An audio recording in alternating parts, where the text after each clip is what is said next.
All right, good evening. How's everybody doing? What's up? What's up? How's it going? Everybody doing all right? Yes, doing well. Good to Yeah, see you. thanks. Happy Tuesday. All right. Jay, real quick, that issue with QRadar should have been fixed. I just want you to go ahead and check just to confirm. I have SockBite up and running, QRadar up and running, Check up and running. Um, Or I was share checking my, my systems now. I'm gonna go ahead and share my screen. All right. And go ahead and kick things off. I know Jalen and John are not going to be on, or if they are, it's going to be slightly later. So I think we can go ahead and get started. So right now I see Jay, I see Dynasty and Lexus. Okay.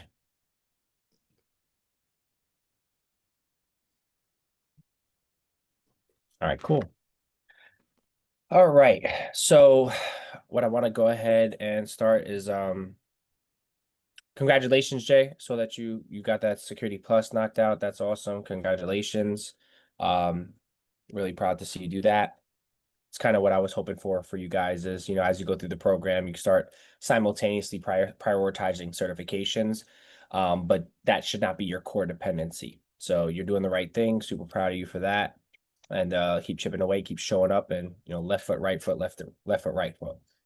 Yeah. Any out the gate have any questions just about anything in general about the program, the tools, or are there any technical issues? Content, just anything in general you guys want to discuss before we, jump in, because I feel like we kind of, you guys are doing a lot and there's a lot of expected from you. So is there anything, since you kind of all started at the same time, ironically enough, is there anything that you guys want to revisit or that you're struggling with or need clarity on? Um. Well, A, I'm in Q radar. Good. And then B, if I select dashboard and it's saying no dashboard item selected, is it not like a dashboard that's already kind of like pre-made kind of deal, or is it something that I have to customize? So there should be some default dashboards that populate, Right. but what I want you to do is I want you to click on offenses. And Okay. if you click on offenses, I just want you to be able to see all the different offenses. I got all those. So PowerShell, Yeah, scan follow. Yeah. Okay. right. Cool. Cool. You're good to go.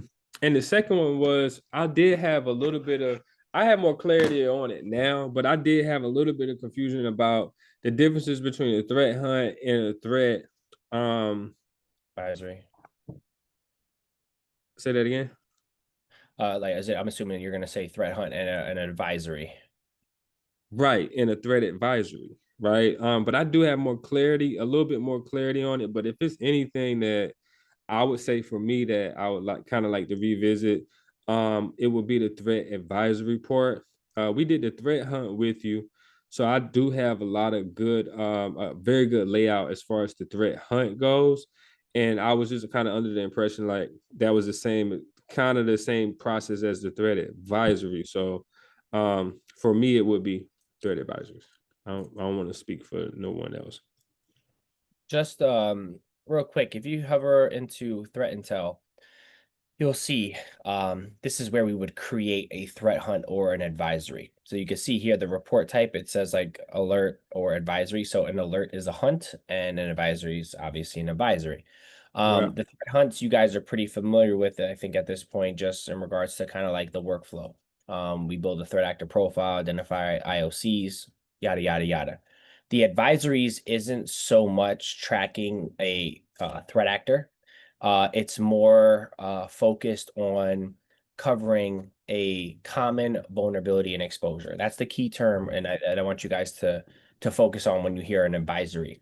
So an advisory is advice in a report, an advisory that covers a common vulnerability and exposure. That's a key term everyone should know, if not write it down. You say it one more time. Common vulnerability and exposure. It's also known as CVE. And what happens is a common vulnerability and exposure, essentially in layman's terms, is a vulnerability. So there's a vulnerability in Windows 11 that affects every instance of Windows 11. There's a vulnerability in Oracle or Adobe, or there's a vulnerability in whatever software. And there was determined to be a vulnerability that hackers are exploiting. And so this CVE essentially highlights that vulnerability and then has remediations that are there to then be implemented. So, you know, that's kind of why we go over advisories. It's like, okay, look, this vulnerability is present in Windows 11, and so it's being highlighted in this advisory because the recommendations are that we patch it. So essentially, a threat hunt's targeting a threat actor. There could be a CVE and different things within that threat hunt, but an advisory specifically hones in on like an actual vulnerability. Does everyone understand the difference between a threat hunt and an advisory? Right? Yes. Mm-hmm. The threat hunt is more focused on the threat actor, identifying indicators of compromise. So the advisory hones in on the actual vulnerability itself. Okay, that's pretty much the distinct difference between the two. As far as building out the report is pretty much follow the same way. All you gotta do is create threat intel, and then if it's an advisory, you check that. If it's a threat hunt, you check that. Then you just follow suit, right? Fill out all the relevant information. I'm not gonna go over that right this second, but that's essentially how you would tackle that. Great question, though, Jay. Threat advisories is going to basically cover the CVEs or the CVEs, and those CVEs highlight that vulnerability that we make recommendations on. And Correct. The threat hunt focus on the threat actor identifying IOCs. Correct. Okay. Okay. It's a little hard to hear you. I was You out that yesterday, and I kind of wanted that just like that layman's term answer right there. Yeah, exactly. A long way home, but I got it. Yep. Still do a great job, but okay, that makes total sense right there. All right, awesome. I'm glad that it's a little hard to hear you. It sounds like you might be outside, but just want to make sure that we answered your question. I got that air conditioner on right beside me. It's kind of hot over here for a second. Awesome. Okay, great. Any other questions, Lexus Dynasty? I see somebody joined from iPhone, but I need them to rename themselves. Otherwise, I'm not sure. That might be Jalen, or I'm not sure who it is, but iPhone, if you don't mind, can you rename yourself so I know that who's on the call?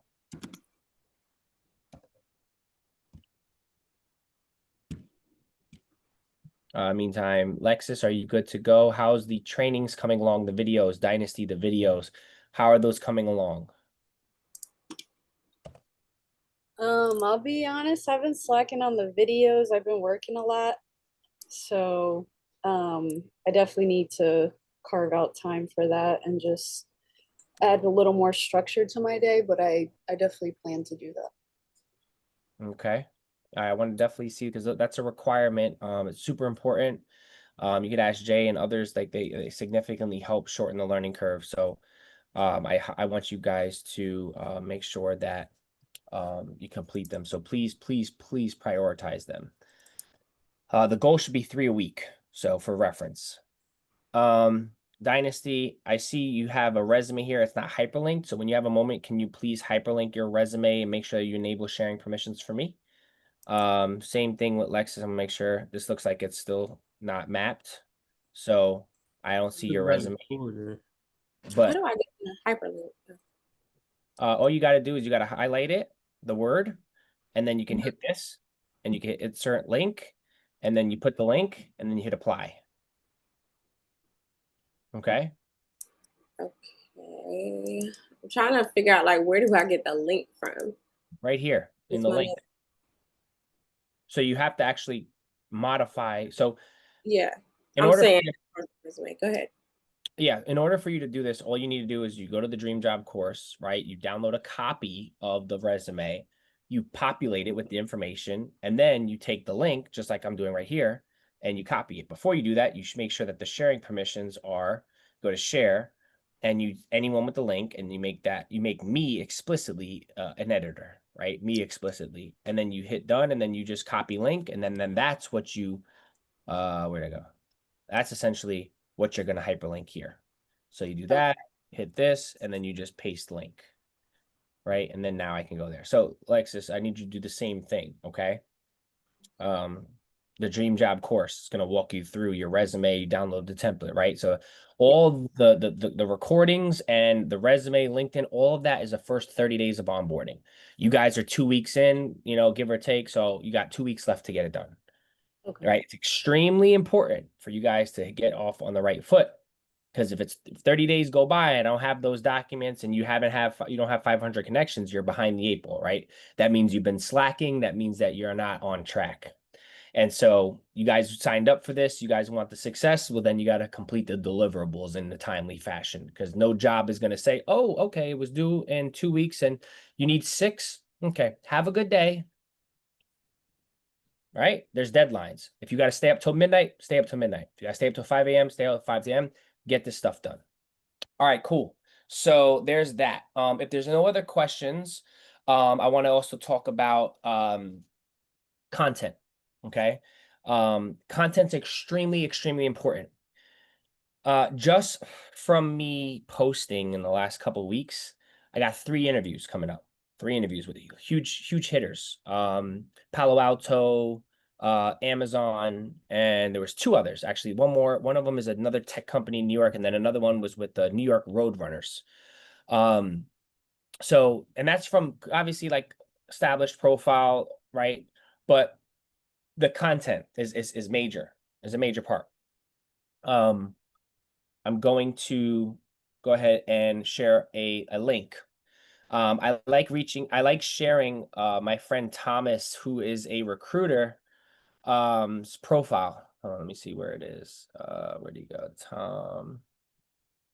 Tom, forget his last name. Hold on. A Actually, recruiter just reached out to me from Delaware, T. I'm sorry. I said a recruiter just reached out to me from Delaware. I'm looking at my LinkedIn now. Awesome. There you go. All right. Couple weeks old and we're already getting inbound leads. That's great. Keep up the good work. So, what do I know? But listen, so Thomas Richard is a headhunter. So he is, you can see he has almost 40,000 followers. Y'all follow him. We was messing with each other the other day. Yeah, this guy's the real deal. He's going to get people, you know, roles up to $1 million in W-2, right? He's like the real deal headhunter. And so I pay attention to a lot of what he talks about. And I want to talk to you guys about this right now because it's extremely important, right? I want to distinguish the difference between, like, I want everybody on camera, all right? I want to see everybody's face. But the difference between an A player and a B player in this space, all right? A B player is you're on the bench. An A player is, well, you're starting, right? You're working, you're getting the role, right? You're doing all that. So in cyberspace, you don't want to be a B player, okay? And so he talks about the B player. And so he kind of like, you know, says, hey, look, you don't want a B player to torch your team. There's a lot of B players in the market, which is true, right? You're a Security Plus person, you're you know, studying for your cert, you did a boot camp, you're a B player, if that, maybe even a C player, right? You know, if you're lucky at best. And those people look great on paper, right? Which, even if you're marketing your Security Plus online, you're doing yourself a disservice. You're basically saying, I don't have experience. Look at my Security Plus. It's such a big deal. Not to discredit you, Jay. I know that was just a checkbox credential for you. You were going to get it. Right. But most people, right, for who aren't in the program, right? Oh, I just got my Security Plus. I can show you 10 messages I got yesterday from people. Hey, I got my Security Plus. Hey, I got my Network Plus. Hey, can you help me? Hey, can you give me advice? Right? Those people are going to have a hard time, right? So we talk about people, he talks about people who are pivoting careers. He says that here are some red flags in the interview.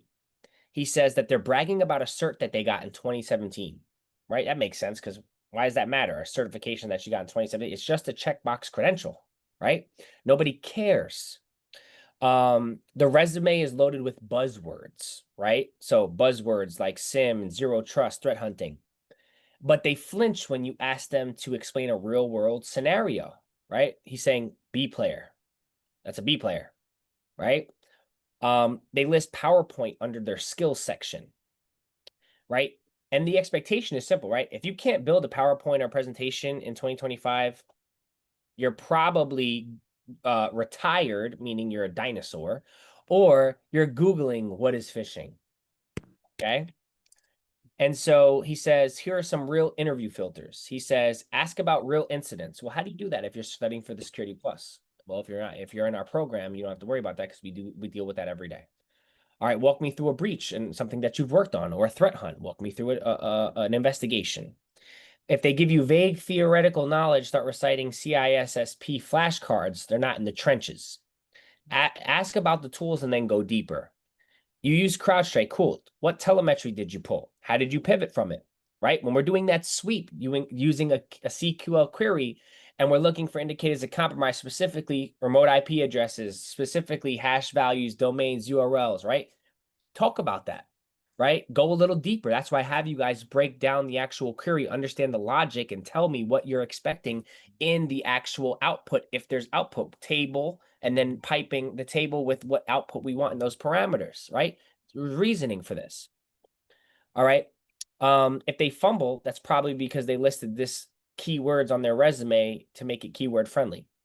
Ask them why they left their last roles. If you get a mixtape of blame, it's bad leadership, legacy tools, I wasn't challenged, right? They're not hiring resilience, you're hiring excuses, right? That's why I don't accept excuses from anyone. That's why I say, Lexus, you didn't get it done, go get it done. I don't care if you stay up for 2 days straight, go get it done, right? B players blame the tech stack, the tooling, the budget, and sometimes even the weather. I thought that was funny because it's like, right? The person who's going to get a job, the person who's an A player, they take accountability and responsibility. I didn't get it done, I'll get it done. So A players, they own it, they build, they adapt, they secure and keep your clients coming back. Stop hiring based on what sounds polished and start hiring based on who shows you how they think under pressure. And for the love of, stop asking what's your biggest weakness and ghosting them for giving a real answer. In security, you're not just hiring an engineer, VP, or CISO, you're hiring someone to protect your company's future, hire accordingly. So I think that was relevant to talk about A players and B players, because you want to be an A player. You want to be a what? A Cythority. You want to be an authority, okay? You want to post. Your comments are content. I was posting on other people's content, and I got like 2,500 impressions on my comment. 10 people reached out because of it. I'll show you, right? So you got people that are reaching out.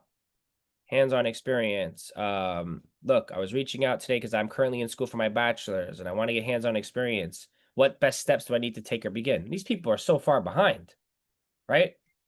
Like these people that you guys can tell now from where you're sitting in your seat to this guy right here, right? Long way to go. More people reaching out. More people reaching out. More people reaching out.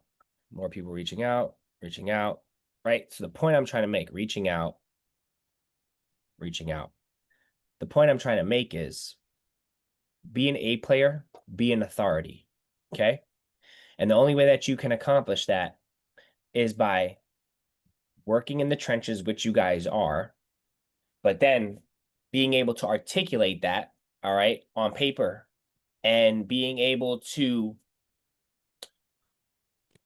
add value, okay? Add value and be able to go in depth in the tooling, in the investigations. And that's why it's important to understand the context and the content rather than just the buzzword. Okay, real quick. I see you posted something here, Lexus. I'm happy to see that. I like this, right? This is short and sweet. I like it, but I also want to see more from you in regards to I want it to be more creative. I want it to be more vulnerable. I want it to be more authentic. Anybody can chat GPT prompt that, right? So all different types of content is important. We need to expand on this. And the reason why I'm highlighting your profile right now is because I wanted everybody to go to everyone's profile and endorse them for their skills. So I see you've done some stuff here. Okay, cool. Square one, try to populate the actual image of the employment. You can see here there is no image, but try to see if you can populate that image. I can see you got some doors. So everybody right now, go to Lexus's profile. I'm going to drop it in the chat. Okay. I want everyone to go to, thanks, Jordan. I see you here, brother. Awesome. By the way, Justin's first day at CoreWeave was today. And, you know, make sure you go show love to Justin. He worked his ass off the last 5 months to get that job. Healthy package. And, you know, he was showing me he's in work, he's shooting, he's playing on the basketball court in work. And I'm just like, man, that's great. I was just happy for him. That's the type of stuff we want to see. So everybody go to Lexus's profile right now. I see we have 1, 2, 3, 4 of the people on the call. So she should have 4 endorsements on each of her skills. Okay, so everybody go and endorse her for her skills. Okay, everybody go and endorse her for her skills like I'm doing right now, because this is credibility. Okay, now don't just have these skills here. That looks cute. Understand the context behind this skill. If I say playbook development and you've never written a playbook, Lexus, you got some work to do, right? We got to get you writing a playbook. And it can be basic. It doesn't have to be anything. It can be password policy, right? A password policy. That's realistic. Password complexity. What does that mean? What does that entail? Well, what are you using for your password manager? Do you use a password manager? How often do you require people to change their passwords? What does the character length of the passwords have to be, right? These are things that are important that you're going to be asked about in an interview. All right. And I'll share with you guys some interview pre-qualifying, pre-screening questions that I was asked recently for a director level role on a compensation package for 350K. You guys care to see what they want to know with somebody at that type of level? I think it's worth sharing with you guys. Maybe those are things you guys want to think about. All right. But having these skills here and the skills is cute. It's cute, but you got to be able to speak to it. I want you to understand why they're here, not just have them there. Okay. All right. Lex, I want to see a little bit more. All right. These skills, I think they're good. I think you got the basic ones from like the first 10, but I think we can do a little bit more. All right. I think you need to expand a little bit more. It goes from technical, right, after the first 10 to customer support, communication, troubleshooting, service now, documentation management. This is where you're losing me, right? You're losing us here. Because now you're going into, you know, reliability. Come on, are you kidding me? Reliability, you better be reliable, right? So that's not a skill I want to see in the first 20 skills. Deep deadline oriented, right? We want to see relevant skills to the actual, right, roles that you're applying for. So the first, like, you should really have 30 to 40 skills, right? They should be relatable. They should be relevant to the roles. When you start going attention to detail, that's where you're going to lose people, because it's like now it feels like you're grasping for straws, right? It's expected that you're deadline oriented. It's expected that you have attention to detail. These are expected skills, right? Nobody's going to bat an eye that you have project planning here or marketing strategy. By the way, no one cares you have marketing strategy because you're applying for a cybersecurity role. So you ain't going to be doing marketing anyway. You see what I'm talking about? So I want to see you guys do that. I want to see you just kind of make it a little bit more relevant. I'd love to see some tooling in there, but it's looking better. So that's good. Excellent. Okay. So yeah, you have a lot of potential on this program. We can do a lot. So just a couple things, like I mentioned, like make sure that you go through here, make sure that this marketing specialist has an image here. So you got SOC analyst contract. Great. Okay, good. Yeah, so far so good. That was just what I wanted to highlight there. Any questions on that? Anybody have any questions in general? So what would you recommend for those roles that are not relevant to the role, like a cyber role? So I think it's okay to have, I see year up participant. What department were you working out of in at Deloitte? What department? Help desk, but they told us that for our social media we couldn't put that we were an intern. We had to put it as a year up participant. They told you you had to put, you couldn't put, they told you you couldn't put intern, you had to put year up participant. Yeah, I don't know. It was Well, weird. I would say, well, you're no longer in the role, right? Yeah. Listen, articulate it, market it however you want to market it, which I think, in my opinion, it would be a lot more beneficial for you to, since you were working in help desk, which is a segment of IT, I would put like, you know, IT analyst, right? Okay. That's going to hold a lot more weight than year up participant. You understand what I'm saying to you? right? Mhm. I understand abiding by the parameters while you're in the program. You ain't in the program no more, and that's not going to be the experience that's holding as much weight as what you're doing now. So I would honestly change that to IT analyst, and I would you can leave it as an internship subsection right underneath, but that's what I would personally do. Okay. Okay. And then how Marketing. many? Oh, I'm Mhm. sorry. I was I was gonna just saying say how marketing many. specialist is fine, but just I want to see the actual company logo pop up. So I Okay. think you might have spelled it wrong or just like, edit it and then retype it in and it should pop up. What was the next question? So well, for the marketing specialist, it was a, I guess you would say, like, mom and pop shop. So that's why I didn't see a logo. Am I able to just download one and put it there? Great question. I don't believe so. Okay. Um, hmm.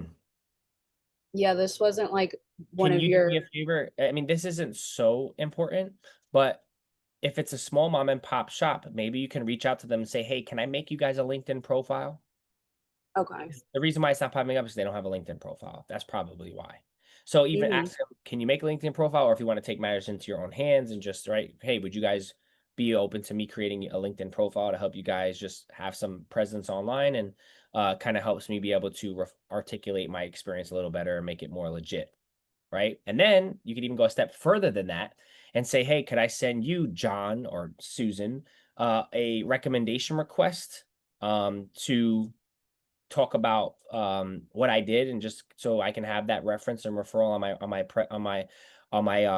my LinkedIn. How are you going to do that? I'll show you. So I'm going to go to Jay's profile, right? Just because I think it'll be relevant. I'm going to go to Jay's profile. I'm going to hit more right here. All right, I'm going to hit more and I'm going to say request a recommendation. And then I'm going to say, how do I know him? Well, he reported to me directly because you all report to me directly. My position at the time, well, I'm the SOC manager at Cythority. And then I'm going to include a personalized message. So I'm going to say, hey, Justin, would you write me a recommendation, please?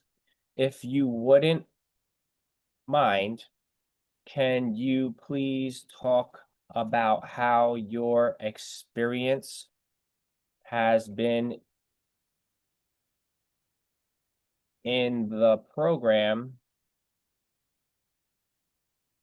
uh, for the first 30 days? Would you recommend this program to someone in someone trying to break into cybersecurity? What am I doing right now? I'm providing context around what it is I want him to speak about. So now he just, oh, can you write a recommendation? Yeah. Alexis was great. Showed up on time. She was super great, super chill. Definitely think she was a pleasure to work with. Or, yeah, Alexis spearheaded our department, built out our entire security operation. I can give more context to Justin, and he knows what I want him to highlight. So when I post this on my profile, it pops a little bit more, right? So I'm going to say, hey, would you mind talk about the program and how your experience been? Why? Because I want people who are new, who are considering the program, to see his comment, his reference, his recommendation, and be like, man, this guy just joined 30 days ago. Said it was the best investment he ever made, right?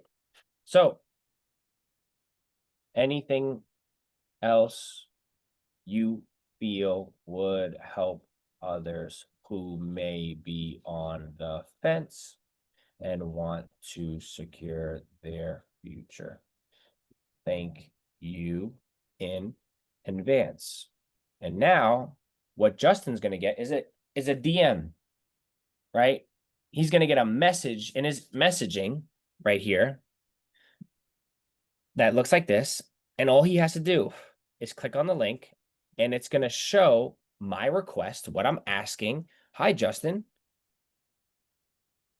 And it's going to be, he can view that message and then he can type it within the message. He can just type his response, send it back to me, and I will have the ability to review it and say, hey, can you change this? Can you add that? Or, hey, it's great. Thank you so much. Boom. And I can say paste. And then what will happen is it'll show up right here at the bottom of my page under somewhere here, recommendations, right? And it'll show the name, the role, and it'll just show, hey, look, Jordan reported to me. Boom. And then Jay will be here. And now I have, 24, 25 different recommendations. What is that? Credibility. What are the endorsements? Credibility. So that's why this is so important. Did that answer your question? Yes. Okay. Sorry, I think I had two more. How many skills do you recommend per role? I would say put around 40 skills. I think that's a suffice amount, right? Put about 40 skills. The first 20 should be relevant, a combination of 3 to 5 job roles. So we say SOC analyst, security analyst, threat hunt analyst, cyber defense analyst. I'm basically saying like 5 different roles but that are all interchangeable, right? There's going to be like one company, Microsoft may say security analyst. A security analyst and a SOC analyst are essentially the same thing, right? So what I'm doing is I'm concatenating 3 roles, 5 roles maybe, and I'm taking the top 10 skills from each of those roles, and I'm building a list of like 20 skills that I've seen commonalities from those roles at different companies, and I'll have those on my profile. After those 20 skills, then I'll pivot to kind of listing tooling, right? So SIM tool, EDR tool, I might say CrowdStrike, I might say Splunk, I might say whatever, right? Like the point is like then I'll start listing some tooling. And then I'll pivot from there to maybe like some consulting skills, like cross-functional leadership, whatever, right? So that's where I'll kind of like bring it all home. And then you want to have endorsements, you want to aim to have 20 plus endorsements on each skill, arguably 50 endorsements, right? You can get up to 99, I think, on a skill. So if someone has 99 endorsements on a skill, it's almost 100 people that say this person's good at that. So make sense? Yes. So you should reach out to all your connections, Jay, Lexus, Dynasty, Jordan, and Jalen, and you should say, hey, would you guys mind going through my profile and endorse me for some of these skills? I'd appreciate it and return the love. And before you ask, do it for them first. So Jay, before you ask Alexis, just go ahead and endorse her. She'll be way more willing to help you out on the back end if you go and show love to her posts and her stories, right?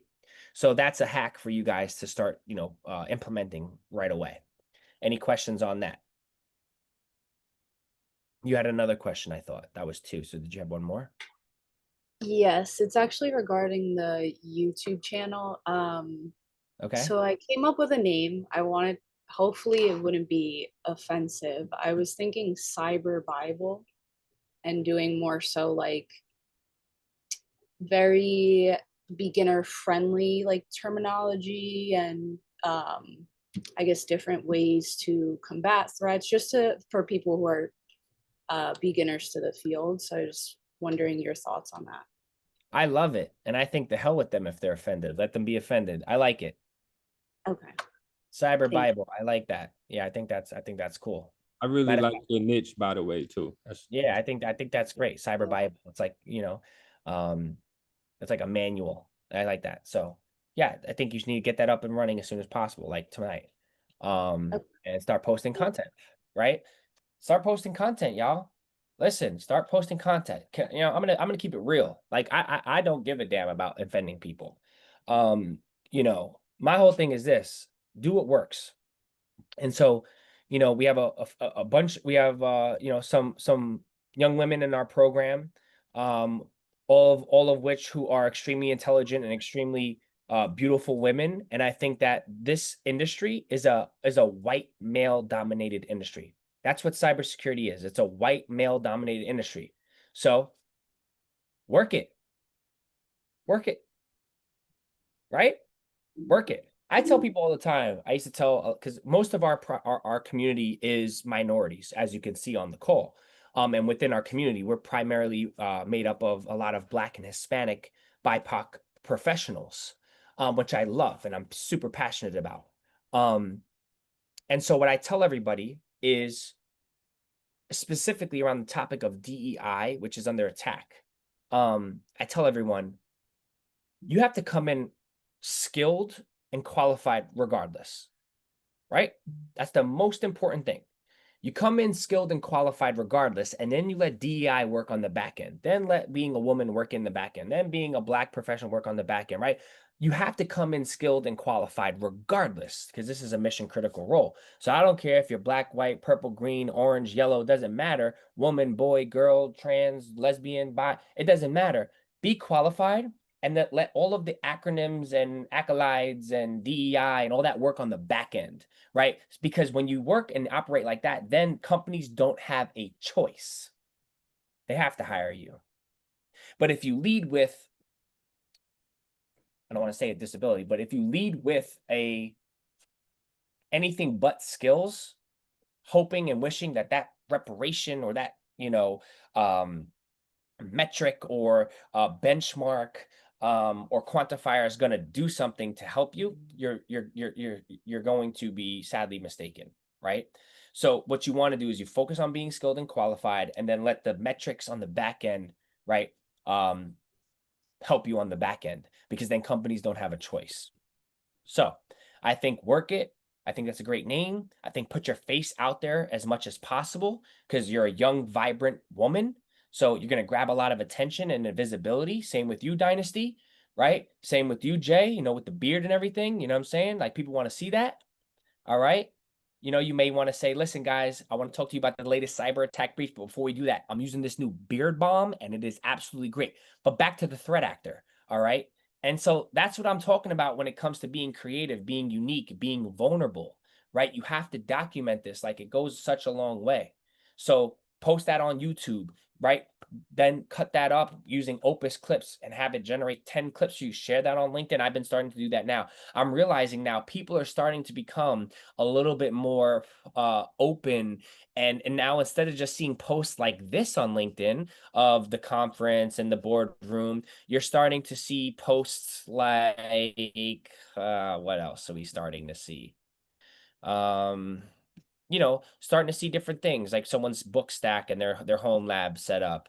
This is obviously like an AI generated, type of thing. Right now, we're starting to see some more meme type posts here where people are chuckling a little bit.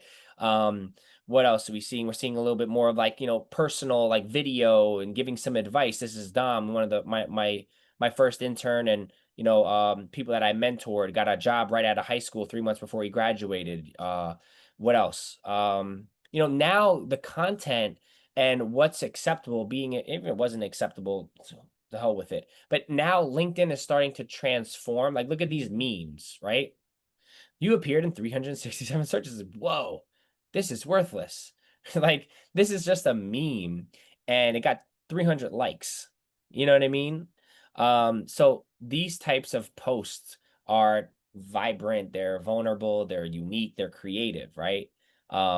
That's what's going to get attention. But you can see how, like, Lexus, you posted a nice little blurb, but it's boring. You know what I mean? Like, it's good. It's one form of content, right? That's just one form of content. But I need like 5 different forms. I need a video of you cracking a joke, or like, cybersecurity is like this, it's whatever. But like, posting different things, like there's a meme, but putting your face on camera as much as possible is really going to help, right? Talking about a report, talking about an investigation, talking about an engagement or something that happened to you. That's so important, guys. It's so important. The amount of I posted a comment, I got like 2,500 views on a comment. That's why I tell you guys, your comments are content. So instead of just posting, a basic comment, you can post, like, for example, Mac OS isn't immune anymore. Attackers are spinning up, blah, blah, blah. I can say, wow, cool, right? That ain't getting no interest and engagement. No one's gonna be like, wow, that was a cool, nice comment. Let me see what this guy is all about.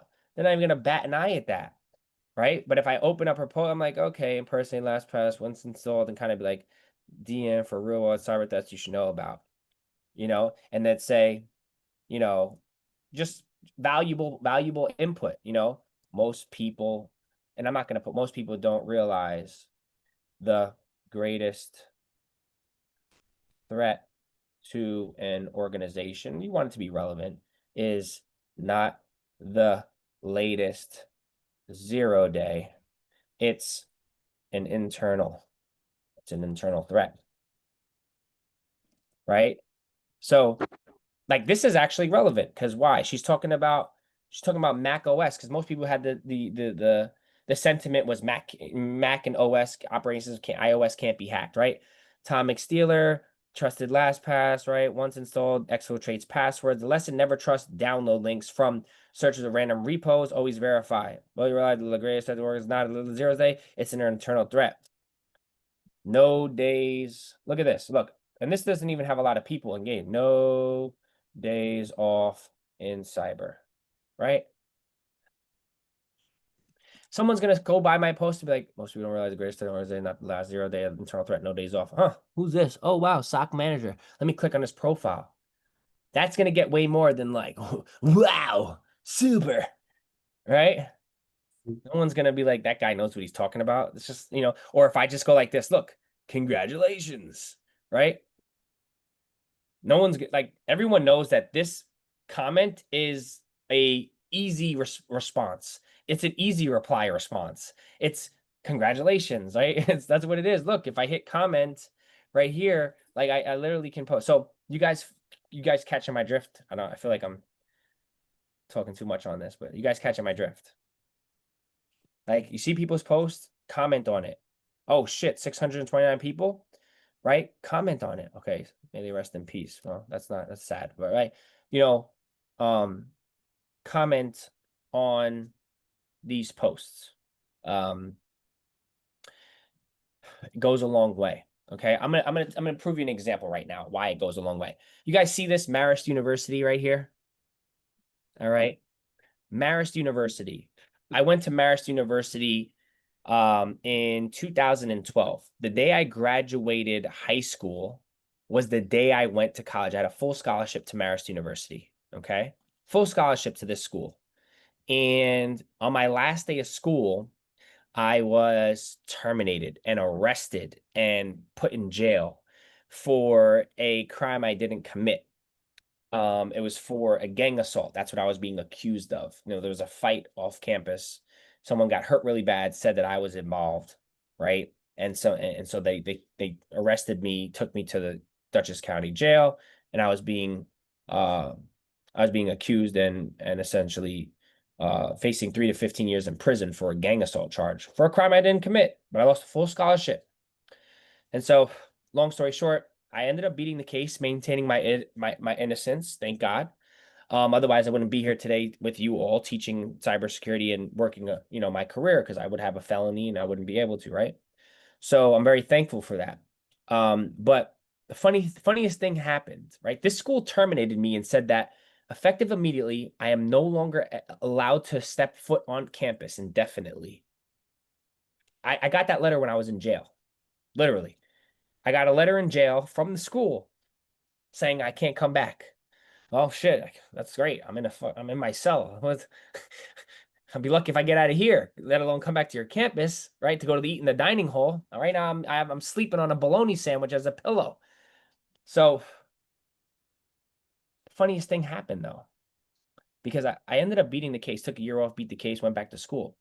But 10 years later, can anyone guess? Can anyone guess what happened? Anybody want to take a guess? They called you to do a speech. That's my guess. That was a good guess. That was a good guess. They want to hire. They didn't just call me to do a speech. They did a whole entire write-up on me, and I got awarded. 10 years later, I got an award from the school.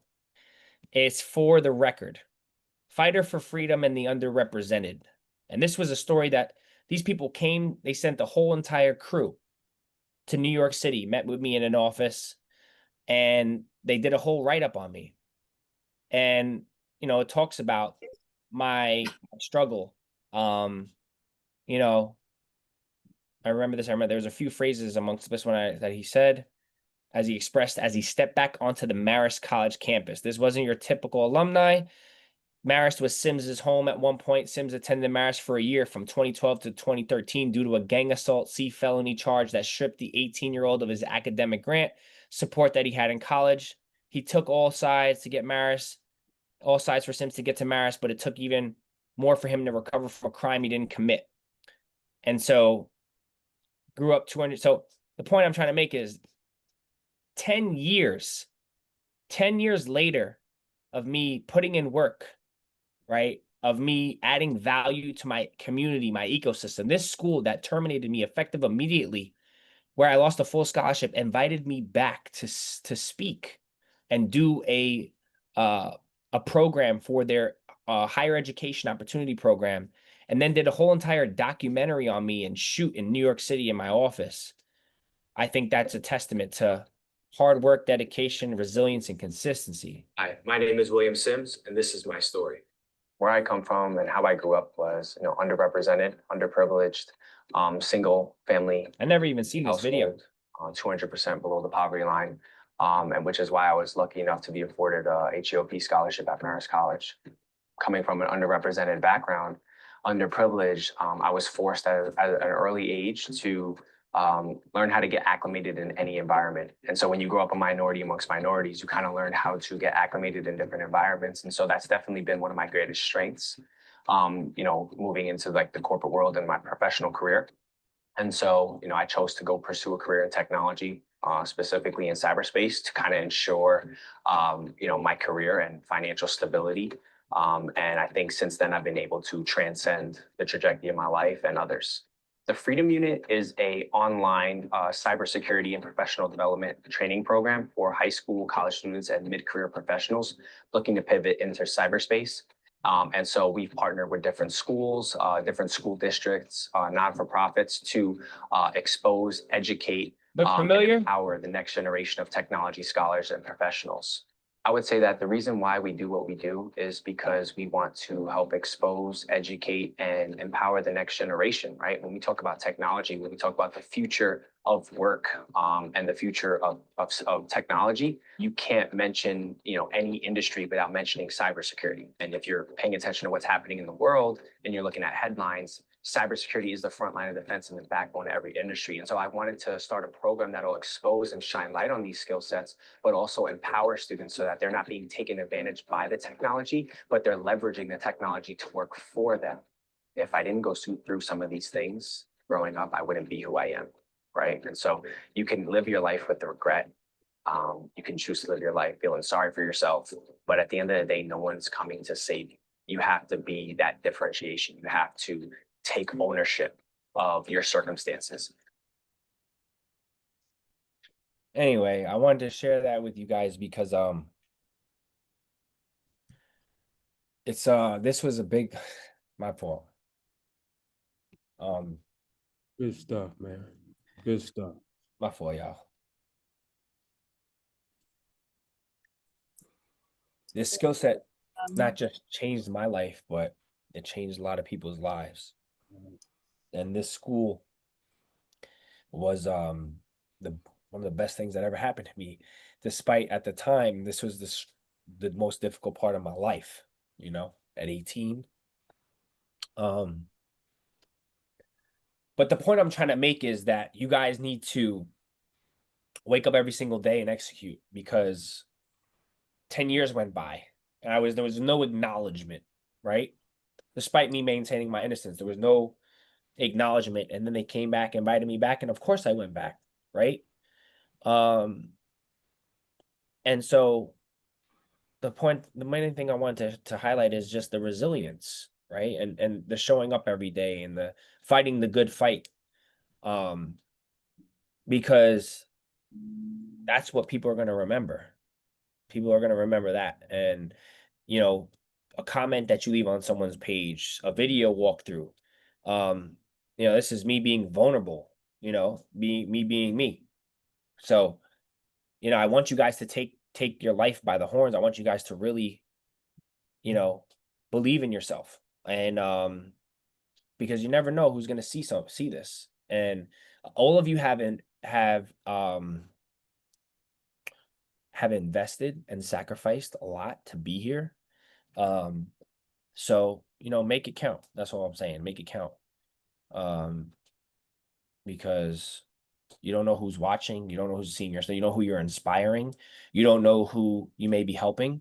But when you put yourself out there, you give everybody else permission to be themselves. And so, you know, I need you guys to get on camera, talk about it. Doesn't have to be perfect, it just has to be real. And you know, just keep on, you know, keep on left foot, right foot, left foot, right foot. Get those layups in every single day. Add value to your ecosystem, position yourself as an authority. You have us to leverage as a platform. And so, you know, let the world know the work you're doing because it's valuable. So yeah, that's it. If you're a woman, you know, let your hair down, show the world what you have. If you're a man, you know what I'm saying? Like if I had a beard, I'd be flaunting it. All right. I'll be flaunting it. All right. So that's how we're getting down. I'm still waiting for Jalen's video still loading. Jalen's video is still it's loading, but I don't know. Maybe he has Cricket and maybe his service is it's just loading 98%. Jalen, what's happening? I don't know. I'm just procrastinating, man. Did we hear this last week or the week before? I I understand. I understand. I know where you're coming from, man. I understand. What are you worried about? I don't know, man. I just I don't know. Are you worried it's not going to come out good? Are you worried you're going to make a mistake? Are you don't want to do it? What's That's part of the problem, but I don't know. you want to talk to me offline one-on-one and figure out a plan? Maybe we could do something like Maybe. that. Yeah. Okay. All right. Let's get it. All right. Any questions? Any other questions? From the field. Golly, this was 2021. That seems like such a long time ago. But it's just, you know, so that's it. It all comes full circle. So yeah. I want everybody on that. Okay, so any questions on the threat hunt? I feel like, you know, sometimes every now and again I like to just kind of deviate from the normal regime. Because yes, I do think they're important. I just think there's other things that are also important that I want to discuss. So does anybody have any questions in regards to any of the threat hunts or any steps to the threat hunt? We don't necessarily have to do a whole one tonight from scratch unless you guys want to. But is there any part of the threat hunt you guys don't understand or that you need help with or you want to revisit or? Let's go start there. I think I have some pretty good notes and a good idea of the threat hunting and the threat advisory now. Just having Moise kind of re-explain exactly what he was looking for and what he wanted us to do. And just trying to take notes and do reports and stuff at the same time and investigate is kind of like, you know, it's a little challenge, but I think I got a great idea of it now and an understanding. So I'm good. Okay, good. Do you feel confident that you could walk through one of those threat hunts on your own?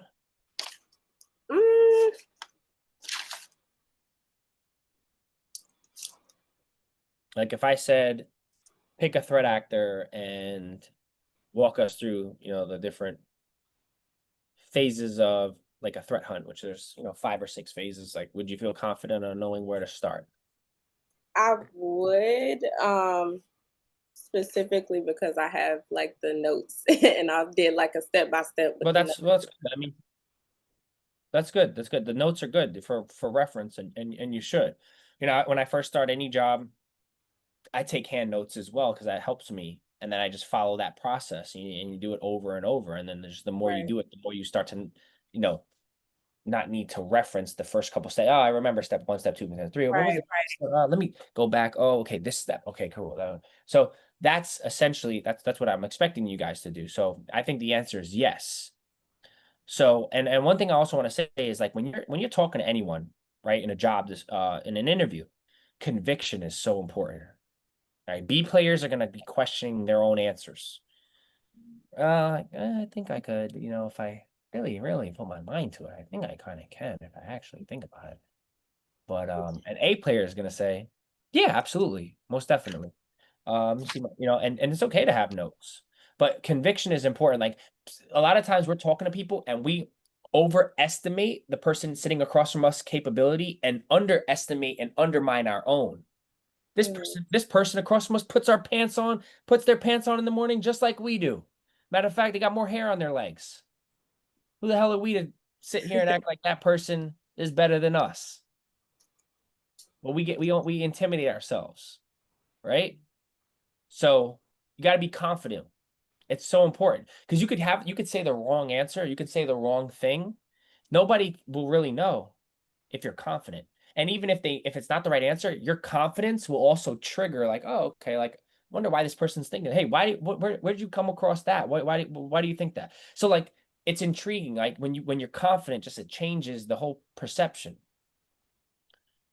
But when you come in and you questioning your own, you know, it's like, how can I hire you, Dynasty, if you don't believe in yourself? Are you afraid to say the wrong thing? Really? So how can I hire you then? You don't even think you're good enough. Why the hell am I giving you a job? Right? So Right. if you're wrong, say the wrong answer with your chest. Okay. You got to do that. You got to do that for real. And if you're wrong, it's okay. You can take constructive criticism. Oh, okay. Explain yourselves. Can you explain that to me? Because I had a different view on that. So I'd love to hear your perspective. Right? Like it's okay. Nobody is expected to know everything. The smartest people in the world, the Elon Musks of the world. I'm not talking political and if where you stand on who the person is, right? The smartest minds in the world, they hire the best. That's what they do. That's how NVIDIA becomes NVIDIA. They hire the best people. You want to build a good company? You hire the best people. So be the best. Okay, great. Jalen, I know you're good with the walkthrough. Jordan, I'd love to hear from you. Jalen, question in the chat too, TJ. Sorry? It's like Jordan asked a question in the chat. Okay, let's go back. Oh, not free will. Y'all are crazy. Hey, well, is there a particular language that we should be learning like Python?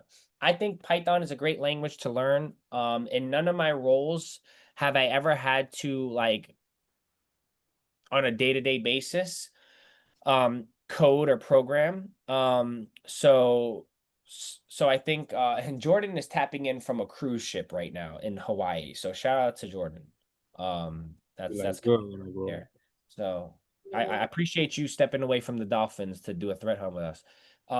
So when it comes to the language, I think Python is a great language to know. It's kind of like a universal fast language you should be somewhat familiar with. But more importantly than that, and you can use ChatGPT to learn this fairly quickly, is understand basic scripting, just basic Linux commands, right? Basic Linux bash scripting.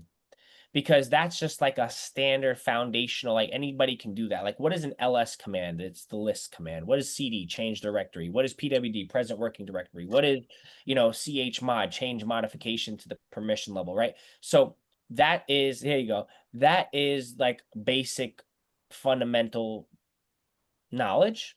So I think everyone should have just a basic understanding of Linux and bash scripting, and Python, yes, would be a great language to be familiar with. Not necessarily something that I would say you would have to spend so much time doing unless you're trying to be a DevOps engineer or, do some sort of like, more like software engineering, but, people are experiencing significant challenges in that space too, because why? AI. So now coding is becoming a more universal skill, not so much like of a high value skill. It's important, but I think that I'll just say this, everybody should have a basic understanding of scripting. Start with Linux, okay? And use ChatGPT. Just get familiar. ChatGPT assumed the role of a security engineer who has a background PhD in teaching. I want to learn Python and Linux scripting from the basics and explain it to me so like a 10-year-old can understand. So I have basic understanding when I go into an interview and I can speak to it somewhat in somewhat of a proficient way. Enter, the rest is history.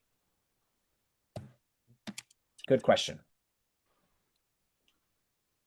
Thanks for pointing that out. Any other questions?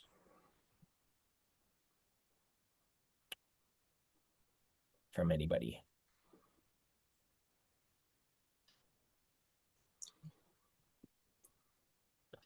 No? Jay, why don't you share with the group how you studied for that Security Plus, because you seem to pass that fairly quickly. Now, were you studying for that before you joined our program? How often were you studying for that? Did you have previous knowledge? Because that was like out of the blue. So that, congratulations. What works for you? So Hey, one, by the way, you got more certifications than me. well, that don't mean nothing, because if you ain't got the bag, then it's just a piece of paper, baby. But talk to us. Give us But some valuable But insight I'll on be how you. honest. So for one, the cert, that's the actual name of the certification. All right. But it's from Google Coursera. All right. Coursera is really good. If anybody haven't done or took any courses on Google Coursera, please go check it out. They're probably the ones that break it down into such a way that it's very easy to understand. And then they have quizzes throughout too. So it's not like they're just throwing you to the wolves at the end. But prior to taking the 701, of course, I had my CompTIA A+. So in A+, for those who don't know, you get a little bit of everything, people. You're gonna get a little bit of networking, you're gonna get a little bit of security, just a little bit of everything when it comes down to IT. So I did have a little bit of background knowledge when it came to it. A lot of the stuff that was in the course material was really just a refresher, because I had already been exposed to the language when it comes to security. It was some new stuff, like when I got in there, like hashing. But for the most part, when you started getting like mobile devices, a lot of it was just kind of like a refresher. So the test is on this side. When I did these, I didn't fail as much. I think the most I had to take one was like twice. But when I was doing the CompTIA A+, when I was first getting exposed to all of the material and everything, I do want to be clear with everybody. Failure was my friend, but you got to learn how to fail forward. So yeah, so that was kind of like my backstory on the whole program and how I went through it. I did wanted to have it as a checklist, because it do look like a nice, it is just a nice piece of decoration with everything that we have as a unit. So definitely, and I wanted to be able to knock it out so I can go ahead and have a better understanding of the program and not have to be kind of worried about that on the back end, and just can kind of fully focus on the material that we do in class. I love that. Great. Okay. I think it's helpful for everybody. I encourage folks to study for certifications. Again, not to prioritize certifications over experience, right? We prioritize the experience and the actual job that we're doing over everything. But simultaneously, you should be getting some, have some certifications on your radar, because if you're transitioning, right, every checkbox credential that you can check is going to work in your favor. If you don't have a degree, you're going to want to have a certification in addition to the experience that's primary. Right? So just these are things to think about, right? These are things to think about. So that's a great resource. And how much was the course that, because you have to buy the voucher, right? The voucher was like what, $400, and then give or take. How much was the course that you bought to study for the test? So a lot of YouTube, when it comes to Professor Messer? Yeah, baby. All right. A lot of the stuff I learned from A+, like Professor Messer, just Googling practice exams type deal. Yeah, a lot of that stuff you take the free route, man. Like, don't, by the time you pay somebody for something, it's like, we're in the information age. Like, it's so much information out here now. You probably could just be able to go find it for free. So it was just really a lot of that, to be honest with you. And I think more importantly is just mentality, and then staying focused on setting the schedule and actually doing it even on the days where you don't feel like doing it. I agree. Yeah. I agree. I want to go ahead and since we're on the topic of branding, I spoke to this gentleman, not to put him on blast, but I think it's relevant and applicable. We're talking about branding, so we're going to talk about it. But I spoke to this individual the other day, and the reason why people who are in this predicament are going to have a hard time getting a job for a couple of reasons. I think it's important to point out, and I did provide a valuable hour. I gave him an hour of my time and kind of walked him through a couple of things because he was a referral. But he had that banner here, so I talked to him about removing that banner, which is just a quick filter. Professional headshot needs to be upgraded, but the first mistake he's doing is right here. Entry level, right? That's saying I'm a junior. That's basically saying you have no experience. You're entry level. Don't ever put that in your bio, in your headline, excuse me. Passionate about threat detection, security. So he's passionate and he's entry level. Well, passion don't pay the bills. Okay, y'all. Passion don't pay bills in this space. All right, entry level folks don't get jobs in this space. Entry level folks apply and they don't even get a rejection email because nobody's even taking the time to respond. You got me? That's a big issue. I did bring this to his attention. He knows the this is weak. Professional summary, introduction, super weak.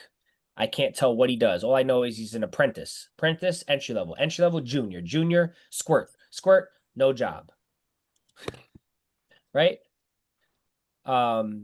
So those are things I want to see changed and different, right? Last activity 2 weeks ago. He's not active. So he's not actively adding value. He's active 2 weeks here, 3 weeks there. Experience, gig worker, driver. Gig worker, driver doesn't, where's the transferable skills and articulation there? Right? Doesn't really give a pack a punch. If I'm a gig worker or a driver for Uber, I am an operations associate for Uber. I just happen to drive. And I'm going to be quantitative and qualitative, and I'm going to leverage risk management because on the road, I got to be proactive and proper risk management, right? On the road, defensive driving, like that's how you have to think. How can I articulate this role so that it's qualitative, quantitative, number signs, percent signs, how many passengers, what's your rating, right? How many successful trips, what's your safety rating, how much did you ensure like that's the type of in-depth you have to go. Same thing, cybersecurity apprentice. He did a boot camp. Apprentice articulation is junior, entry level apprentice, right? No, I would never market myself as an apprentice. I would say I'm a cybersecurity analyst at Coding Temple, right? And I would articulate that as such. Same thing, qualitative, quantitative, impact, success stories, right? Ultimately, articulating your accomplishments so that you can highlight your impact so you can identify with the role and be seen as an authority, and that's how you get a job. All right. So we talked about that. We talked about the skills. He has 99 here. And so obviously that's too much and, no endorsements and they're not organized. So I want you guys to focus. The branding is extremely, extremely, extremely important. And that's why going back to you, Lexus, I wanted you to make sure that you expanded on this. Now you're doing counter adversary operations, threat hunt, incident response management. I'd like to see some of that. No one cares that you're an alumni at Europe United. No one care. No one. That's not pack and punch, sis. Right? We want to pack a punch in this headline. Okay. I like the headshot. I think that's a nice picture. I think the background's nice. I see you're active. That's great. All right, and you got some things to do here in terms of revamping something. Okay, you did that. Great. I like that. So now it's starting to come together. All right, same thing with your skills. Cool. So I want to see badge IT and re-imaging. Those need to be reorganized. You can reorganize your skills. I want the most relevant skills at the top. So I go to my profile here and I scroll down and I go to skills, which is somewhere right here. And I go to this pencil. I can come in here and I can hit these three and I can hit reorder. I go to reorder and now I can just drag. See that? So I can drag and I can say, you know what? I want to put this stuff, right? I want to do that. All right. I want to do this. All right. I want to that's like I want to make sure that these skills are the first ones that people see, right? These are the first things I want people to see, right? So that boom, now like it's a little bit more relevant. Okay. Make sense, everybody? Yes. Huh? Would you say like when I was working for the marketing company, like being able to use a CRM would be relevant to IT in the sense of like when you're creating tickets, you're in a sense like navigating a, how do I say, like portal, or does that make sense? I don't know if I'm asking I it. think it's I think what you're trying to say is you using a CRM relevant to what you're applying for. I think I would focus on the EDR and that we're using. I would focus on the SIM that we're using, and I'd focus on the SOAR that we're using. Right. I haven't used a CRM, you know, in my like I mean Jira, I don't know if I consider that a CRM, but like ticketing system. But focus on the tools that we're using. I'm gonna say that and leave the marketing tools to the marketing gig that you did, but highlight the tools that we're using today, Okay. right? hmm That's I guess more so saying under that experience, oh just yes. more technical, not Yeah. not in the sense of putting it for the cyber role, just saying in general, like trying to expand, as you said, on these different skills that could possibly be relevant to cyber from my other roles that Yes. weren't. So yes, Okay. I understand what you're saying now. So yes, I would like for you to expand on your what you did with the CRM.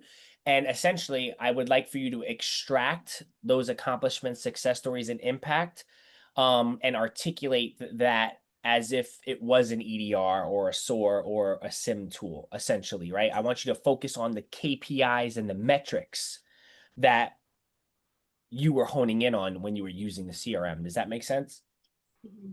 Like the same thing, the same way I'm going to use an EDR and be like, oh, we monitored CrowdStrike, which is the EDR, and leveraged endpoint security to respond to, you know, informational through high critical severity incidents with an average mean time to acknowledge and mean time to respond of 45 minutes.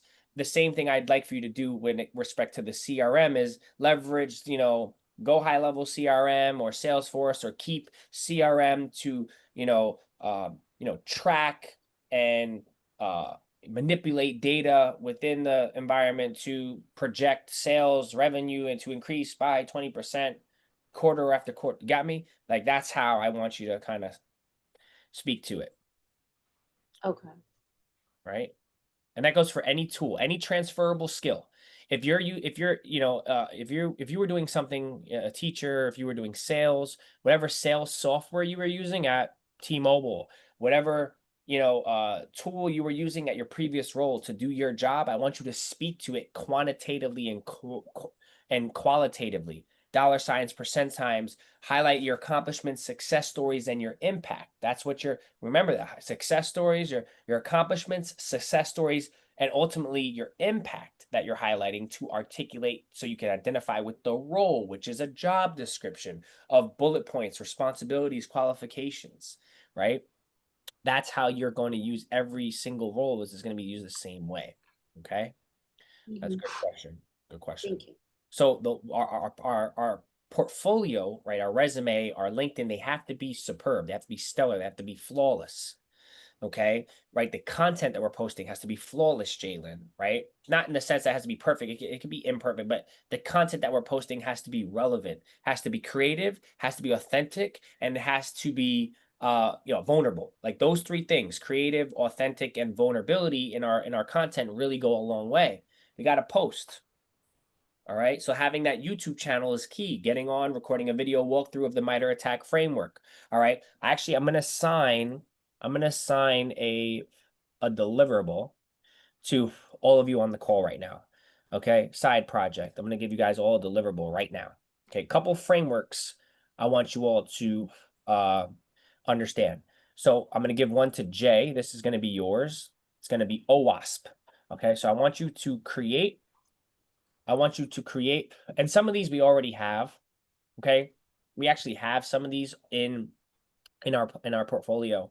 Excuse me, in our drive. Matter of fact, if I come in here, matter of fact, let me go back. But I still think for learning purposes, it'll be valuable. So let me go in here. And voila. So real quick, there's this is old. These are old, but I think they're relevant. So I would like for you not to reference these, okay? I don't want you to reference these. I want you to start from scratch. I want you to start from scratch. I do not want you to reference these, okay?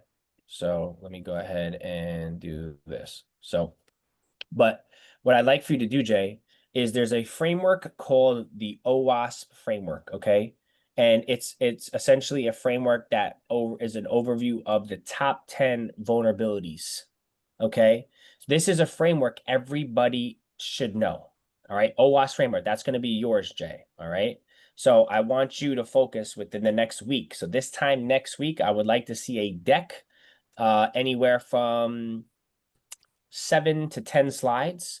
And I'm gonna help you out. I'm gonna give you a resource, right? I'll give you the credentials for it, and I'll give this to all of you guys, okay? But I want to make sure that you understand the material. But we have a tool called Gamma.ai. It helps you generate and build presentations and decks in 30 seconds. You give it the topic, and it'll do it for you, make it beautiful. But I want you to actually understand the framework. So if you cut your own nose off to spite your own face, you're not going to learn anything from this. But if you want to actually learn something from this and wow a recruiter or a hiring manager or someone who you're going to be speaking to, I suggest you take my advice. So OWASP framework. I want Dynasty. I want you to do the NIST CF framework, which is the NIST cybersecurity framework. Okay. So that's going to be your responsibility, Dynasty. Let me see. I want Lexus to do the cyber kill chain. Okay. Cyber kill chain. And I want Jalen to do the ISO 27001. Okay. So Jalen, ISO 27001. All right. This will be due September 30th. All right. So I want everybody to have that done by next week, this time next week. So you got a week to have that 7 to 10 slides. It'll be September 30th, by the way. September 30th. Or how about this? Justin, September 30th. Dynasty. You guys got to keep me honest here. So we're gonna do this from this way. So Justin, because this way each week that we meet, we can go over on the call. So Justin, you're the 30th. Dynasty, you're the 7th. Lexus, you're the 14th. Jalen, you're the 21st. Did I miss anyone? Everyone's going to be responsible to present the framework and educate us on the framework. So you have to be a subject matter expert of this framework individually. Next week, Justin's going to tell us everything about OWASP. He's going to know exactly what it is. He's going to tell us all about it. He's going to educate us like we know nothing. Following week, Dynasty is going to do the same thing for NIST CF. Following week, Lexus is going to talk to us about the cyber kill chain, exactly what that is. Okay. And so, Justin, this week, I'm going to give you access to Gamma because you have the least amount of time to get this done. And it'll help you out tremendously. Once you're done, because you'll have this done next week on Tuesday, we're going to give the access to Dynasty, but Dynasty's not going to wait for us. She's going to start doing her due diligence on her own. And then she'll use the presentation tool from Gamma to make it look beautiful, right? Same thing. Once Dynasty, you're done, you're going to give we'll give the access to Lexus. You'll do the same thing with the cyber kill chain. So Lexus, you essentially have 3 weeks to get this done. Wouldn't wait till the last minute. You have a lot of other things to be working on simultaneously, but that's what happens in a real environment. You got to do your queue. You got to do your projects. You have a set. So that's how that goes. Jalen, you have a month, so you can focus on getting that video out of your drafts and into your, yes. So you got a couple weeks for that. And Jordan, just bring us back a souvenir from the cruise, man. All right, bring us back a souvenir. No, I got something for you, Jordan. You can do the FedRAMP framework. FedRAMP framework. So Jordan, if you're still here and listening, I'll just have you do that. So Jordan can do FedRAMP. Okay. So Question. yeah, question. All right, Answer. so here's what I'm thinking. Is it possible, since we got to be a subject matter expert on this as an individual, can I do the framework using Gamma AI, but then do like the video like you do when you're doing your LinkedIn videos? So that way I can have a post for LinkedIn for this too. I don't care how you do the content part. You Yeah, I can do. whatever you Okay. want. Cool, Yeah. cool. Yeah. I want you to finish the presentation, and then I want you to do a video on the presentation walking through everybody on the actual on the framework, what it's all about, why it's relevant, you know, Right. how it's applicable, what it's used for, right? I gave you the basic of just like OWASP, it's top 10 vulnerabilities, right? But I want you to expand on that, go into depth on like what those vulnerabilities are, how it's used in the industry according to, you know, standardization and whatnot. You know, that's what I want you to talk about. And then the video, that's what you're going to do, right? You could do, there's so many different ways, but however you want to do the content, it's you. I recommend you guys talk about it. You can do one video and then cut that up 5 different ways. You can do 5 different videos and talk about it. Like there's so many unique ways to provide content. Okay. Right. The other question, next question. Yeah. I know everybody's still kind of early into the program. What do you think about the idea of maybe having one day too? And this will also be a good day to where we can kind of all get to learn each other a little bit more. Maybe come in and do breakout videos and let us do mock interviews with one another one day. Sure. Maybe having like a little framework to where like some generalized questions. That way everybody kind of get used to or have some type of pre-exposure to answering questions with a peer that they're familiar with. Like we see each other 4 times a week, and I think it'll be a great exposure as far as like the interview process goes. I love that. I love the idea of that. And I think that's on the radar. So we actually a couple of weeks, how long has it been now? It's been actually probably more than that, maybe month and a half or so. We did a little bit of interview prep, and so we should do more of that, right? Because that's a constant thing. Like even for myself, I'm constantly practicing that. Because you get asked questions all the time, and in most of these cases, you might get some technical questions. Walk me through an alert that you've worked. You got to be able to talk about that, right? So when you're working in these tools, you want to make sure you're right. One of the worst things you can do, guys, please don't make this mistake. I've done it time and time over again, is when you're working in an environment and you come across an alert and it can be used and leveraged as a story and you don't have anything to speak of. Because I have, you know, working night shift and just my memory and being able to pull from my data bank on what did I do? What was that all about? What was the outcome is terrible. And now I got an interview coming up in a couple weeks where Amazon has like 5 rounds of interviews, right? They go in. But they also offer a $400,000 compensation package. So it's like, I understand why they're going in. And so what they want is they want stories. They want to hear, tell me about a time, walk me through an investigation where how did you handle it? Tell me about a time where you missed a deadline. If you don't have that if you're not able to pull from your data bank, Lexus, about a time, and have a healthy, story to talk about, it's going to sound like you're not prepared. And the reality is like, everybody's been there. We've all been there, right? Jalen can tell me about a time where he missed a deadline when I've asked him for a video for 2 months, right? Everybody's been there. Everybody's been there. So you want to have that, you want to be able to pull from your data bank. Not that you want to sound scripted or robotic, but you want to at least have something on paper, on a note. But, oh, okay, I'm going to talk about that. I'm going to talk about that investigation I did, this threat actor, this threat hunt, right? Oh, I'm going to talk about that project and how I missed that deadline, but I was prioritizing a higher impact task that spun up. So whenever you're talking about these scenarios, situations, they are really intentional questions. They want to know how you think under pressure. They want to know how you handle a fast-paced environment and under these circumstances. They want to know, your decision making. Like if you have a project that's due. I said next week, Jay, I want the OWASP framework report done.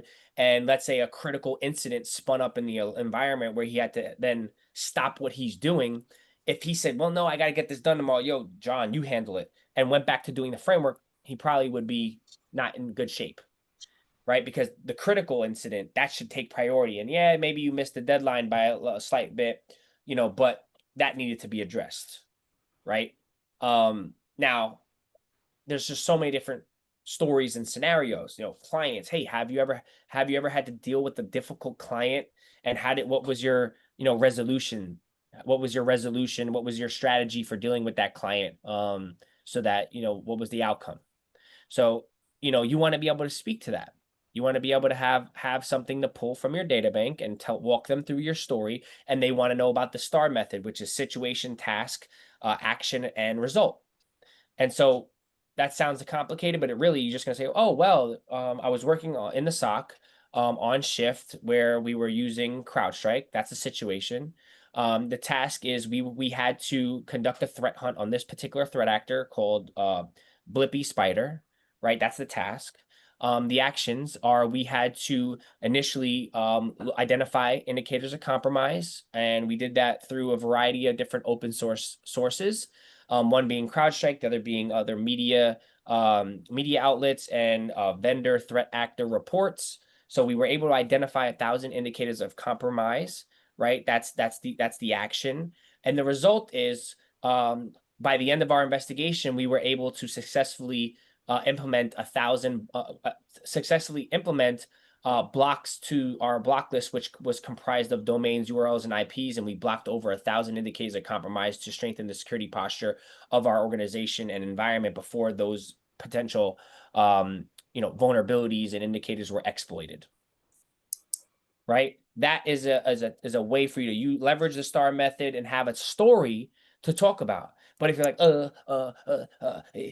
because you didn't prepare, you don't have anything to pull from your data bank, it's not relevant. Like, it's hard. It's hard.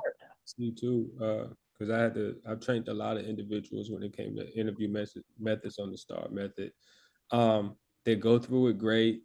The first thing I noticed too was they did really well with each other prior to doing a mock interview with me. Because it was more, okay, I'm going to meet with the manager. We're going to do the mock interview, even though it's not real, right? Just had a better cohesion amongst each other. And then the results. That was one of the things that I noticed, that a lot of people, when they first start out using the STAR method, they tend to leave the results off. They'll do a great job with positioning the story. They might even do a great job with segueing into the other different phases, such as the tasks and the actions of what they did. But then the results is blank. And coming from somebody that's doing the interview, that's what really we're looking for. I really want to know what was the outcome. You did all of these things, but what did it do? Did it increase something or by 20%? Did it decrease something by a certain value? Like, we really want to know the result too. So just a little feedback from my experience when it comes to using the STAR method and training a couple of individuals on. I love that. Thank you for sharing that. Actually, I think this is a good time because we're almost at time. I think this is a good time to kind of speak to just a basic question that, when you first speak to a recruiter, this ties into interview. Let's just kind of move forward with the conversation. When we talk about interview coaching, we talk about the initial phone screen. So if you're ever lucky enough to get out inbound lead from a recruiter, which Jay, you said you just experienced, someone just reached out to you. Typically how that works, just from my experience, is a recruiter is going to reach out to you on LinkedIn or email, and they're going to say, hey, Jay, hey, Jalen, I saw your LinkedIn profile, came across your resume, and I'm wondering if you're still interested, if you're still actively looking for, a new job. Are you in the job market?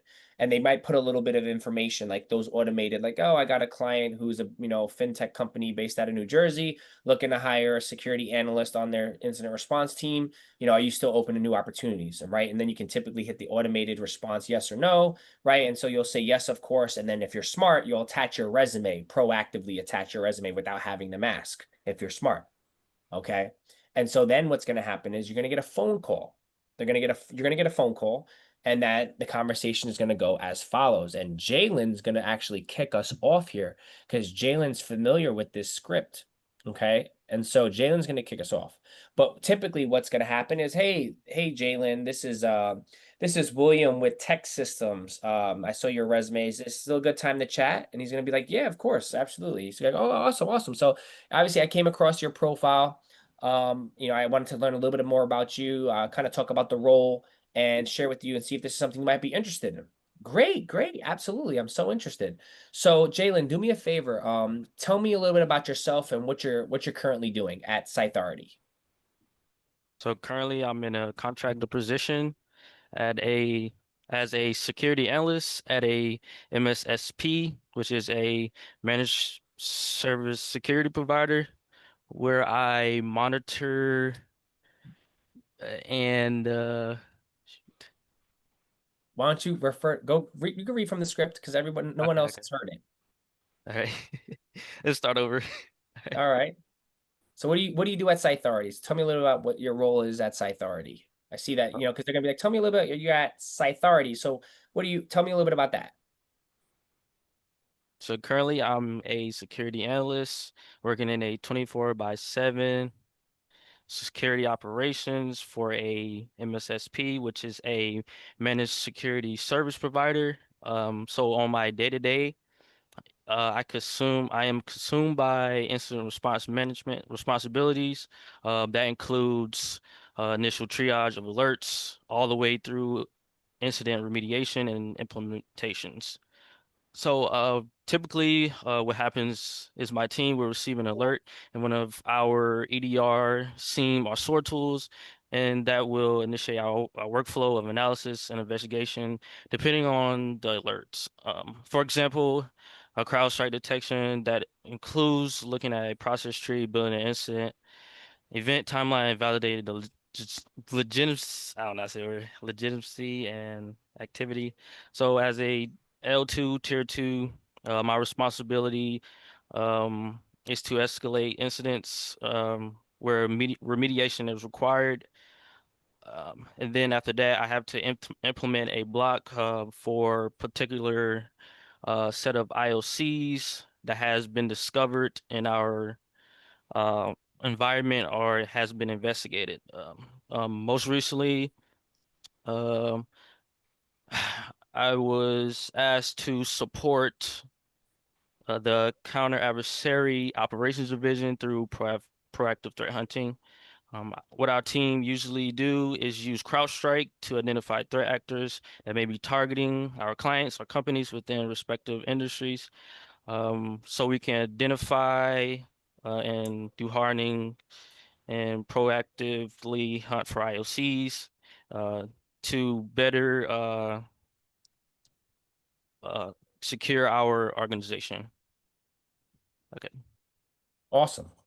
So the purpose is that that's your opportunity. So obviously, like if you're not practicing and familiar with the script and the rundown, the purpose of this script is to give you guys leverage and just to kind of proactively tell a recruiter what you do day to day, so they understand what you do, right?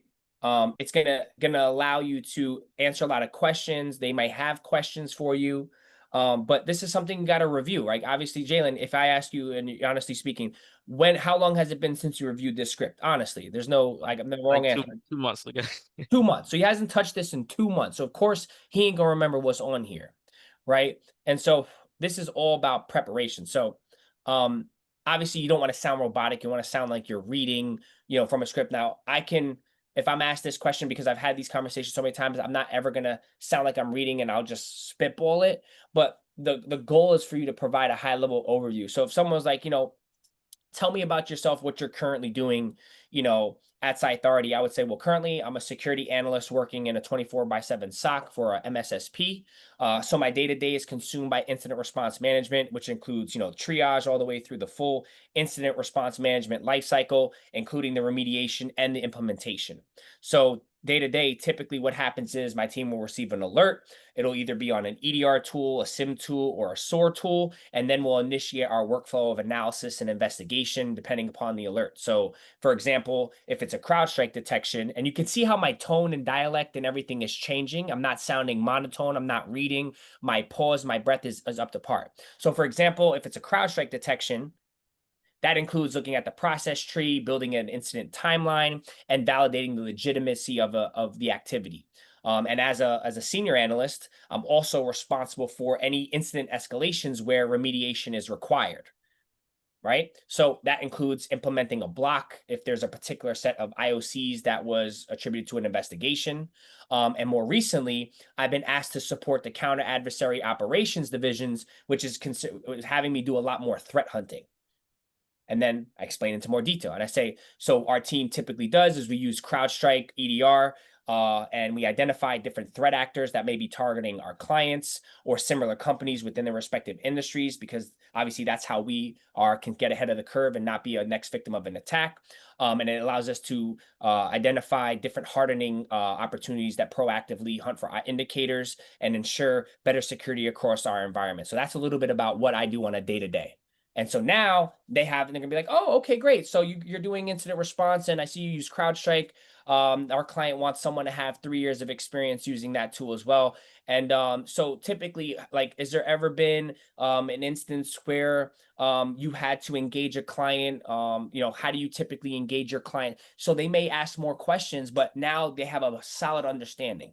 So that's when you want to come out the gate. When they ask, tell me a little bit about yourself, you want to give them a high level overview, 2 minutes long, like, so to speak, like an elevator pitch, but 2 minutes long on like who you are, what you're doing, what that consists of. And what you need to know is the person that you're speaking to isn't technical at all. Most recruiters and hiring managers are not technical. They have no idea what counter adversary operations is. They have no idea what an IOC is. They're reading from a job description, and they know nothing about what you do. So you can say, you can say anything you want and it's going to sound correct, right? Because they're just reading from a job description bullet points. So they're looking at what you're saying and they're comparing it to the qualifications and responsibility. He's using CrowdStrike. Okay, he does some counter adversary. Okay, counter adversary operations seems like a little bit more extensive than what they're looking for. They're only looking for detection, incident response. Okay, so he has incident response experience as well as counter adversary operation threat hunting. Okay, well, that seems pretty high level. Okay, and are you guys using a SIM? Do you have any SIM experience with QRadar, Splunk? Oh, you do. Okay, great. Okay, great. He has SIM experience over there. Okay, great. And do you have any familiarity using a SOAR tool in your environment? Yeah, we have a SOAR tool. We use SockBite for our XSOAR platform. Okay, great. Wonderful. Can you tell me about a time where you had to engage a client, like typically, or work with, cross-functioning with other teams? Yeah, as a matter of fact, we work with our engineering team. So in the event where we ever have to, provide tuning recommendations for the client, we engage our engineering team to, tune out any noise that we're seeing or that is due to an increased amount of false positives. So this is going to give you an opportunity to enlighten the recruiter, educate them, and by the end of that call, their job and the next step is going to be, okay, sounds good, Jalen. The next thing I want to do is I want to get you set up with the hiring manager, or whoever's going to be the person conducting that first technical round, which is going to be most likely a virtual technical round, or the combination of technical and behavioral. And so that's how these conversations unfold. Okay, but you have to practice that, because everyone on this call should be able to regurgitate that blurb that I just dropped in the chat, right? What you do, you're a SOC analyst, you're working in a SOC for an MSSP, that tells you the role, that tells you the team that you're working or department, and tells them the industry or the type of company you're working for. Then you go into a little bit more depth, because now you're discussing not just that, but you're giving them a little bit more insight on what you do day to day, what your responsibilities entail, not just the triage, but you're doing full scope incident response management, including triage all the way to the remediation. What does that tell them? That tells them you're not a level 1 person doing triage, you're a level 2 or 3 person doing the entire incident response management lifecycle, including the remediation. So you have to have an additional set of skills and responsibility and seniority in order to do that. It also tells them they need to pay me more. Right. Yeah. So you're going into depth and telling them these are the types of tools that we use. These is what we have in our environment. That's going to give them additional validation because now they're cross-referencing what you're saying to the job description. And in the job description, it says CrowdStrike and QRadar and SOAR. So now you're saying all the things that they want to hear that the client is asking for, just in this high-level overview on what you do. And then you're saying more recently, I got pulled in to support the counter adversary operation division. That's a tactical. I didn't throw this in there and pull it out of my ass. I added this blurb because now what does that tell? It puts you in a position of seniority. It puts you up on a pedestal. It gives you leverage. Do you think someone who's a tier 1 average Joe analyst is going to be pulled into other projects to support another division outside of their normal operations and responsibilities? No, you got to be a lead. You got to be a senior. You got to be an elite, adept analyst to be getting pulled in to support another division. See, now you're also providing an additional set of skills that they didn't ask for. Now you're seen as an authority or a Cythority.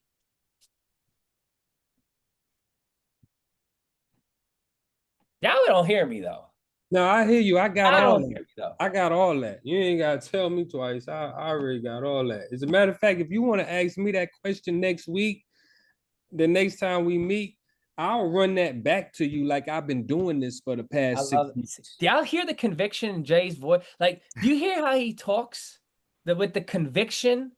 I'll run He this didn't right. even tell us he was studying for the cert. He just came and said, I got this, by the way.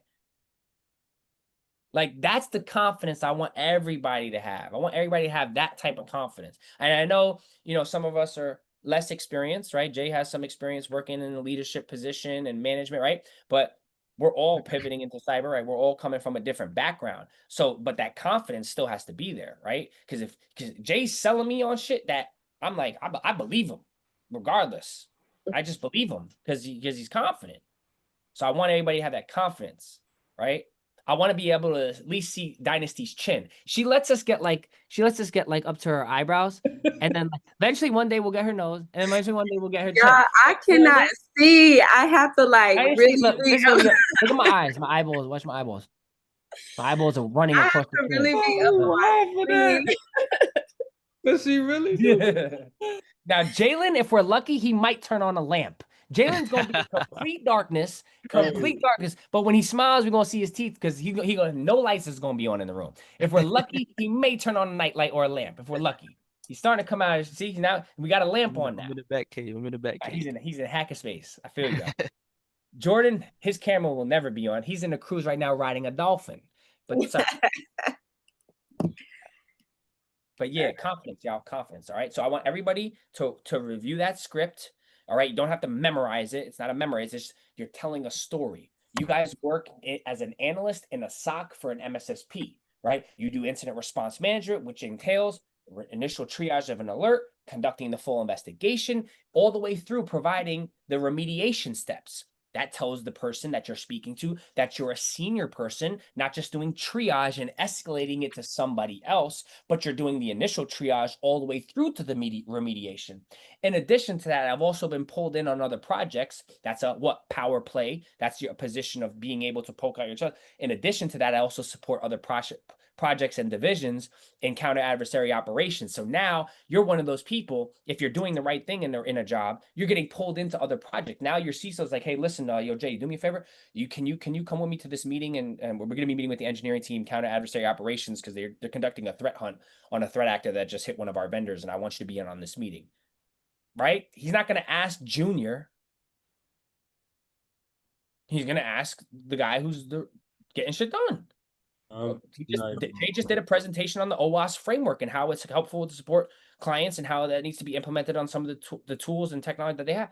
So that's where you want to be. So you're positioning yourself as an authority. Like having no script is clutch. I don't know if y'all understand how clutch this is, and being able to take this and segue yourself into this, because basically what it's doing is it's giving them reason to drop their defense. Because when you first get in that interview and those first couple questions, I'm reading the room and I'm reading you to see if you know your right? In that first question, if you can capitalize and if you can execute that with excellence, it's like, oh, she knows what she's doing. Okay. Let me know her as a person now. Let me try to get to know her as a person to see what type of personality she has, to see if she fits more with the culture, because now I know she or he has the skill. Because that's checked off now. And when you can drop your guard on that, the conversation becomes more authentic, because now it's just you turn it more into, it goes more into like a people thing, right? Instead of your representative. And everybody kind of, I believe y'all know what I mean by your representative. But having that clutch, T, I'm not even gonna hold you. Like being able to take that, so take that and run with it, y'all. Because I'm telling y'all right now, Go ahead and. I'm about to go ahead and Okay. This is what I wanted to show you guys. I appreciate the kind words, Jay. What I want everybody to do is pay attention to this right now. This is for Amazon. This comp pack I asked for 350, but it's going up to 500 on the comp pack. They're doing up to $200,000 sign-on bonus for this role. So needless to say, I'm preparing for it. All right. So with that being said, some of the things they asked, this is for a senior incident response analyst role. It says summarize your role and responsibilities in 200 words. Ladies and gentlemen, do you see why I just gave you that blurb? Do you see why I just provided you what I just said? Everybody understand why that's important now? Because look at them asking me, right? And this was such a, like, I had this in the bag. Like, I didn't go into like, I didn't really, but the point is it's relevant, these questions, right? But I'll read it to you. Let's just go through it. I said, I currently serve as a SOC manager at Cythority, where I oversee global incident response, threat hunting, and counter adversary operations. I launched a SOC from the ground up, including licensing, deploying, and integrating key technologies such as CrowdStrike, EDR, Splunk, and IBM QRadar SIM, and a proprietary XSORM platform. Beyond technology implementation, I manage a team of 12 analysts and engineers driving hiring, training, and budgets while fostering a culture of operational excellence. My role is a highly cross-functional and client-facing, advising stakeholders on detection engineering, risk reduction, and proactive defense strategies. I also design and enforce KPIs to ensure and measure SOC performance, ensuring continuous improvement in alignment with business risks and compliance requirements. Scripting experience, I'm currently taking a course to improve my skills after our conversation, so I'll be more capable. Experience in cloud environments. I also have some experience in Azure, but more experience in AWS, since this is what our environment is currently using. I'm a citizen. This were the areas that they wanted me to specify. I'm currently interviewing with 2 other companies. I said not applicable. I said this is a IC role as opposed to your manager title. I said that's okay with me. This is the project. Do I have any non-solicit? Nope, I do not. What's your comp expectation? I said 170 base, 350 total comp with the sign-on bonus. Number of years of experience, I said 7+ since 2018. And that was it, right? So it's relevant, right, that you guys are able to speak and provide this right out the gate when you get on that call, okay? And this was just many. Like I had another conversation. I had two calls today with recruiters. I'll show you. I had another one here with Kat. This is for a senior manager role. This base comp was, I think, 250. See, I had another one with Reese. This is with Palo Alto. And so he gave me the scenarios. All right, have a good day. Information for the first interview, combination of consulting, scenarios, and behavioral question. Expected questions around client engagement and issue resolution. Focus on how you approach working with clients, especially in complex or high-stake environments. Palo Alto seeks candidates who can lead client processes, own the relationship, and guide outcomes, not simply follow the client's lead.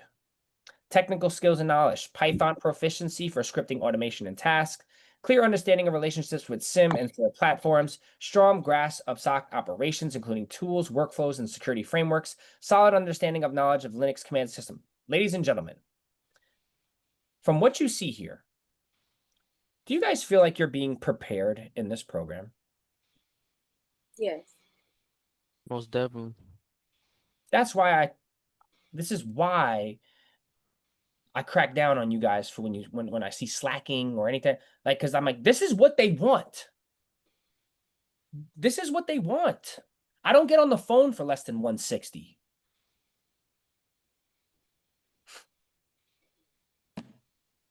I'm not getting on the phone if it's not 160K plus. And these are roles that I'm like, for the first time in my life, I'm like, all right, I'm preparing now. Cause I typically go in, I'm like, hello, yeah, how much? Okay, yes, no. Like, just being honest with y'all.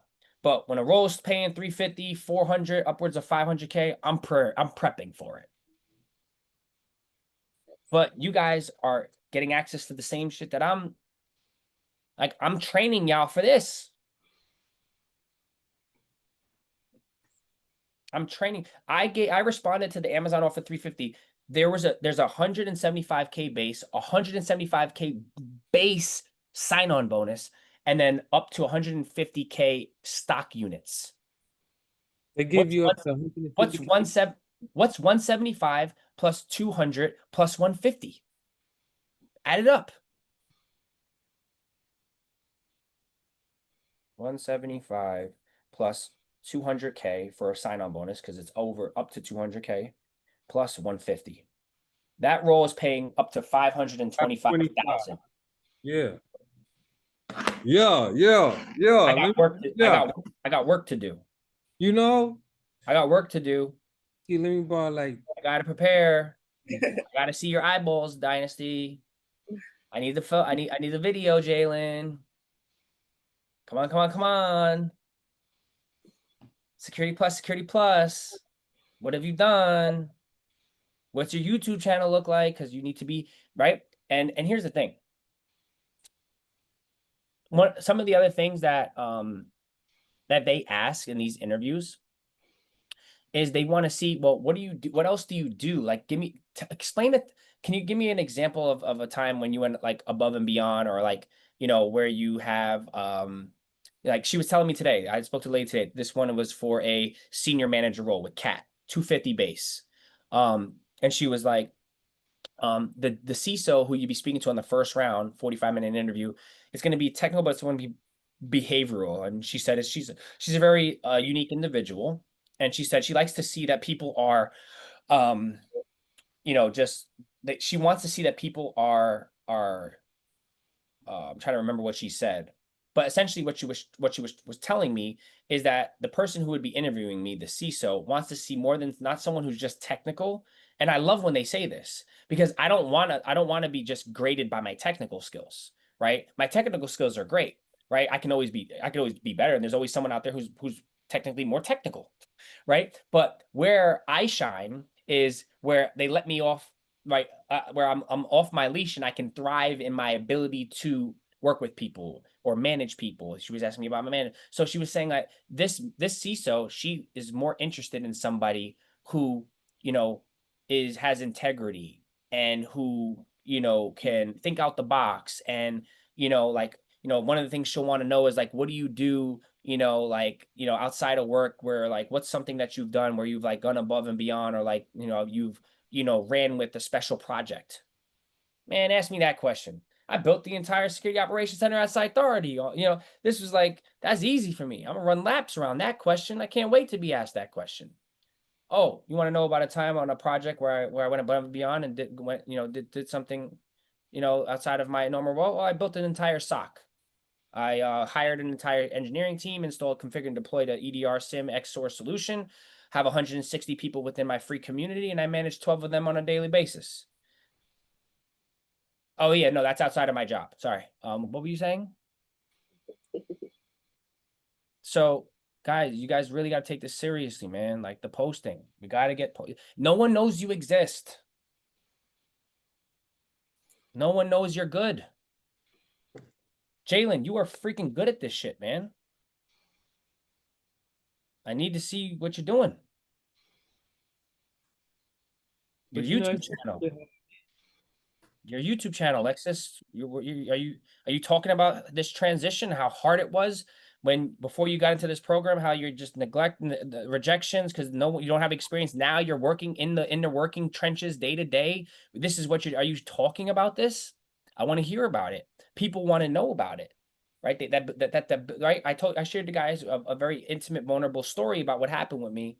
That's real, right? People look at that. Wow, that guy has resilience, right? That's essentially what I was displaying is resilience. So everybody, you guys all have your own unique set of skills. And what I would also appreciate, I'm throwing a lot at you guys, we're going to call it here now. But what I would also appreciate is if you all could and would talk about this, like talk about what we're doing.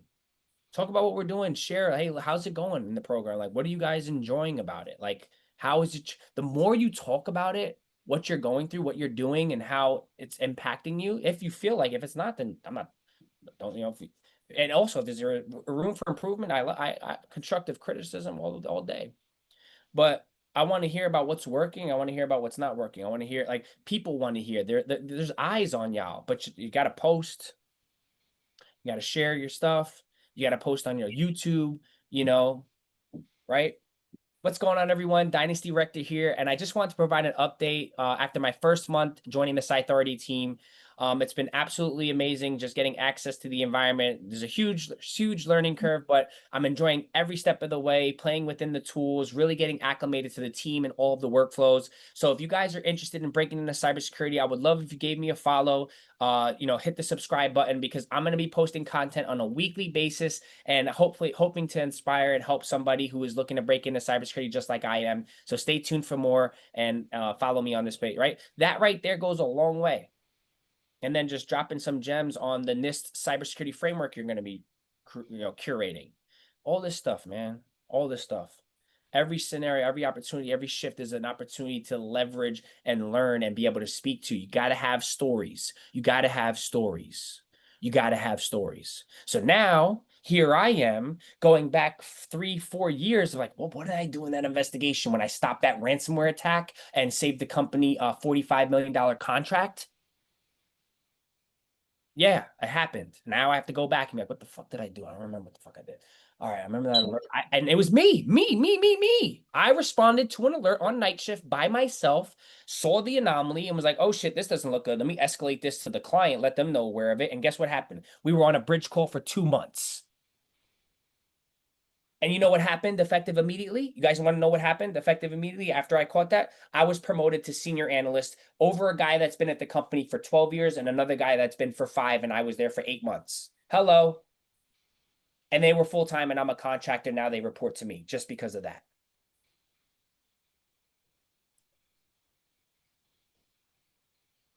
Where's my chain at? Man, fuck all that.